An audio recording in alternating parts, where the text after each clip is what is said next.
questions for Ms. Shamsi Subsuti. Madam, since Wuling cars is an electric cars, we can expect po ba na mas wider yung places natin or location na merong available na charging station? Kasi most of my friends kasi always question nila po sa akin is, ayun po diba available ba any part of Metro Manila yung charging station? Actually, we are already starting deploying our charging stations. Actually, here in GBF Tower, we have 10 charging stations on the second floor. We will check it out later. And we have partnered with Robinson's offices. So we are launching how many charging stations? The 200 plus buildings will be donating charging stations. And apart from that, Hale is also putting up hubs in malls here in Metro Manila. So sa terminal na yun, aside from yung waiting area ng ating mga drivers, it will also be a charging station for them. And I believe it's not just Wuling, no, but a lot of electric vehicles are ramping up their charging as well. And sabi ko nga that apart from the charging stations that we have in the different malls or different buildings, no, what's good with Wuling is that if you have a home, if you're not living in a condo at this moment, no, you can charge in any 220 outlet. So it doesn't have to be a special outlet or it doesn't have to be installed na meron ka bang ano doon, no, na talagang for your car. Sa amin in our house, we just use our normal outlets to charge our cars.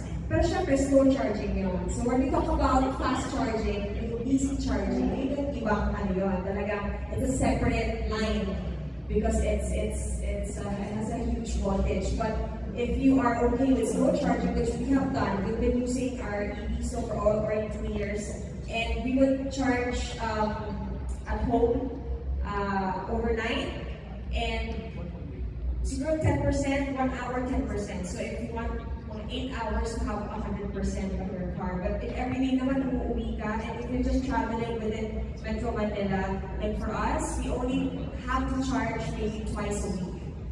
That's how convenient the Wuling electric vehicles are. So if you have any outlet just outside your home, or meron din kaming extension cord that we provide, para kung medyo malayo, pwede pa rin makaabot yung ating mga charging for our electric vehicles.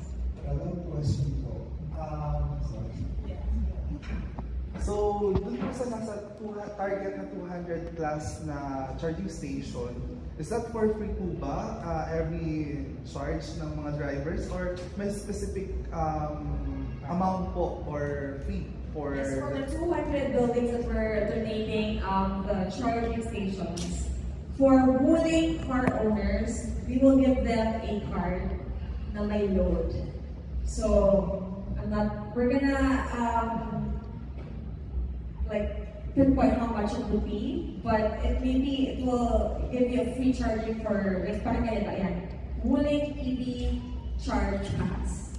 And so this is what you use to tap on the charging stations para ikaw ay makapag-charge ng car mo sa ating mga charging stations na na-install ng Wuling, no? So this one, if you're a new car owner, loloadan na namin ito para makagamit ka ng free. But if you're not a Wuling car owner, you have to pay doon sa ating mga charging stations. Okay, sorry. Last question. This is for Sir Lloyd. Sir Lloyd, sorry. Yung question ko naman we talked about it before, about Wuling car. Siyempre, aside from the charging stations na i-provide ng Wuling or ng Hale, if ever na sa home mismo ng car owners yung i-charge yung car, pwede ba natin enlighten yung mga possible buyers or customers kung nasa magkano yung magagastos nila every charge?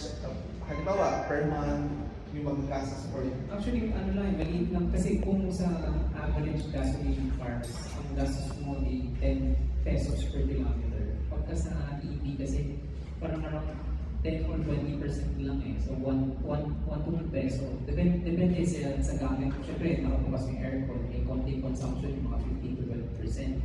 But then, relatively, mga 10-15% lang ang consumption. So, for example, ang gasolina ko, 2,000 pesos yung full tank. Sa electric, automatic yan. Bawas mo na na zero. Yung 2,000 mo maging 200. Yun lang. Ganun lang. So, sa billing, ang sasakyan, kunyari, gusto mong makatipid, sa bahay ka mag-charge, isasak mo lang diretso sa outlet. So, yun na. Tapos 5 to 6 hours, bulog na yan. Eh, yun naman sasagalin yung charge mo. So, pagka kung pag-i-release ako, daily use mo sa 15%. So, pag charge mo yan, overnight, automatic naman nag-off yung charger natin. So, pagka full charger siya, yan, 100 na. The next day, 100 na ulit. Dito ko lang na-feel na everyday, 100% ang aking TV. Kasi pag sa gasolina, sakit sa bulsa.